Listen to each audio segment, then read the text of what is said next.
SafeMoon executives are arrested by the DOJ in fraud investigation. Coming from CoinDesk today, crypto company SafeMoon's CEO and chief technology officers were arrested, accused of withdrawing more than $200 million to buy luxury cars and homes from funds they told investors were, quote, locked, end quote, according to the DOJ and the regulator. That is a super safe moon, huh?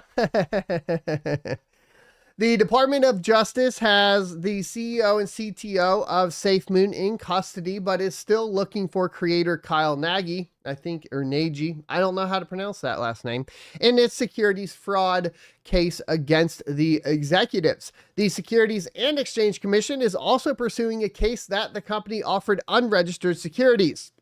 The U.S. Department of Justice, DOJ for short, has arrested and charged SafeMoon's executive team with perpetuating a massive fraud on its investors in a case also targeted Wednesday by the SEC, for short of Securities and Exchange Commission.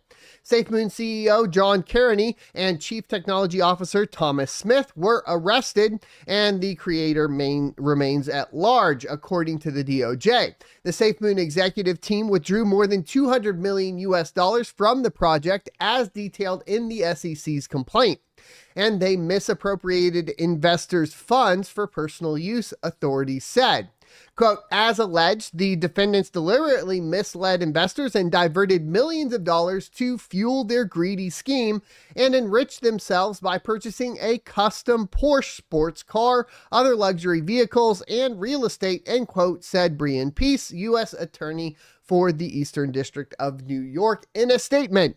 Now, obviously, this is kind of going in correlation with everything that's happening with FTX right now, which we had dissolution of investor funds, essentially. At that point, investor funds not being locked, investor funds being utilized for personal gain, that sort of stuff. It's all kind of aligned with that. And that shows the immaturity of course, the crypto space in general. You see it across the board, right? And you even see it on the influencer side, happening over and over and over again. Somehow a lot of influencers too, like we've talked about in the past, are still getting away with basically murder at this point. Obviously not literal murder.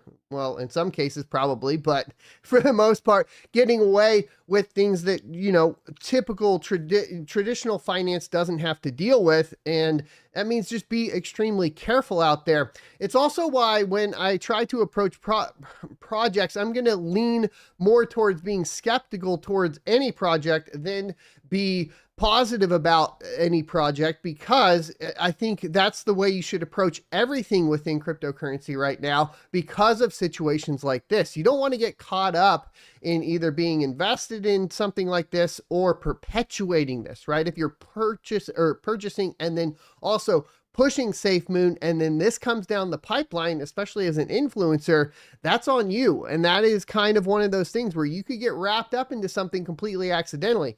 I saw kind of a really interesting a post on actually CoinDesk earlier that was talking about Sam Bankman-Fried, you know, basically crying in the courtroom. And a lot of people are kind of like, oh, you know, he deserves it, blah, blah, blah. But I do have a little bit of empathy there, because I do think to a certain extent he might have been just completely stupid in some cases, and also thinking he wouldn't get caught and so on. And that feeling of, you know, obviously being in deep shit can be extremely stressful. I thought it's kind of weird the way we address and approach a lot of this stuff. Not to say that he shouldn't be prosecuted, but to say that, like, obviously, if I was in the same situation, I would be probably bawling my eyes out in the courtroom. Of course, that's why I approach everything with a healthy amount of skepticism to avoid, you know, being put in these positions. And also I try to keep everything in-house and just on me. And I am the one investing and mining and so on. And I don't have to go out too far and say that I'm, you know, getting other people's funds. That's where it gets really, really sketchy. But the SafeMoon devs and Smith, known as Papa, 35, were charged with conspiracy to commit securities fraud, conspiracy to commit wire fraud, and money laundering conspiracy. In one example, the DOJ said Smith diverted tokens to buy himself a Porsche 911. That's a pretty sweet deal there. I don't think I would have gone with a Porsche 911. I think I would have gone with something else. I go with like an Audi R8, you know, something like that. Or just like, I'm more like salt of the earth. I think I'm going for the Corvette, but you know, it is what it is.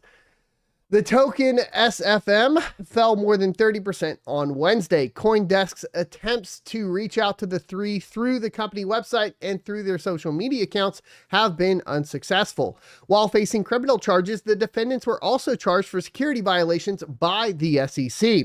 Quote, unregistered offerings lack the disclosures and accountability that the law demands, and they attract scammers like Kyle, who use these vulnerabilities to enrich themselves at the expense of others, end quote, said David Hirsch, chief of the SEC Enforcement Division's Crypto Assets and Cyber Unit.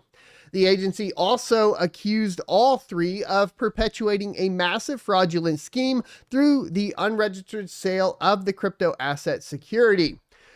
SafeMoon was a meme coin that rolled out in 2021 during the height of the previous bull market. Its team promised users that staked funds would be locked in a liquidity pool, but the SEC said that the, quote, large portions of the liquidity pool were never locked, end quote, and that executives used funds to buy homes, travel, and high-end cars.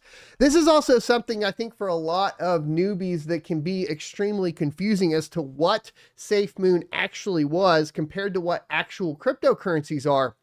And I've done a few videos on this and I've clarified before, but SafeMoon was a token built on top of an actual blockchain, meaning that it's not a chain in and of itself. And tokens in general are going to be the riskiest assets to invest in. And, you know, a lot of this stuff moves on over into things like Shiba Inu, which is a token, etc., like where a lot of people get it confused, like what cryptocurrency actually is and what the different pieces are and what they're meant for, right? A token should be a representation of a one-to-one with some other asset backing it. For example, in the future here, in just a little bit on this show, we're going to be talking about the ETH token that was backed by Ergo and the whole kerfuffle with CoinMarketCap. And this is a distinction that I think should be made. And so giving you a little bit of a foreshadow there, these distinctions are extremely important, but people should be aware of what the differences are. And when we're talking about tokens, personally, I stay away from tokens by and large because of their ability to be manipulated and so on. And this means even though I might see a token skyrocketing like a Shiba Inu or something, I will avoid it just based off of principles because I understand the principles of cryptocurrency and what the differences are between a token and a coin or a token and an actual blockchain. That's not to say that every token is going to have these issues, but it is something that gets a red flag in my book in general. At one point in April of 2021, Smith assured investors that he personally held no SafeMoon, quote, because I'm a software engineer, end quote. He's quoted as saying in the indictment in the U.S. District Court for the Eastern District of New York, I don't want to create a situation where my decisions as CTO are affected by the monetary gain of those actions. And that's why I've made this separation for myself. The SafeMoon team also allegedly used locked assets to make large purchases of SafeMoon to prop up its price and manipulate the market, the SEC said. Though the executives had denied they personally held SafeMoon, they repeatedly traded the token for their own benefit, generated millions in profit while masking their proceeds through private, unhosted wallets and pseudonymous exchange accounts, according to the DOJ. Now, this is something that can once again be done across any project within cryptocurrency and even at the base layer 1 type cryptocurrencies. And so even if we say, okay, a red flag on a token, you can still get caught with a ton of issues in cryptocurrencies that are full on blockchain basically what you want to look at when you're looking at all these projects is how difficult was it to build, right? And this is something that you should take into consideration. For example, if you have a straight fork of Bitcoin that just changed the names and is a pretty lazy GitHub clone of Bitcoin, it's probably not going to be a good idea. If all you have to do is clone a token and put it up and then have it just, powered by a different blockchain completely, then that is probably a low effort coin. The amount of effort put into the project should give you a better example or a better idea of if that particular project is going to avoid a lot of these traps that you see across the cryptocurrency industry. That's why when I did see early on like Caspa and the development cycle and the ground up nature and so on, that is why I leaned towards it, right? I could see that that actually was interesting. It's why most recently I'm interested in Factorn, or Fact as the token, because it is a novel idea within the blockchain space. It's also why I'm not as interested in any token that gets launched or NFTs or whatever forks across the board. We've had a plethora of forks too. They have been, frankly, quite crazy even during the bear market, where we have, a ton of ProgPal forks of Ravencoin. We have forks of, Neoxa going off all over the place like Game Pass. The lower the effort, the less likely it should be that you're interested in that project, just to give you an idea.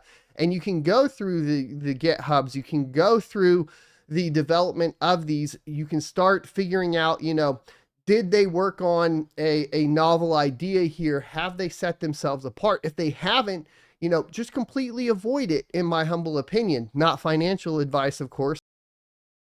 Thanks for watching this clip from the Crypto Mining Show. You can check out the full episode here, and don't forget to subscribe down here as well. You can also check out my crypto mining e-course at sonofatech.com, where you can get a free month of supporter status with a purchase at sonofatech.locals.com.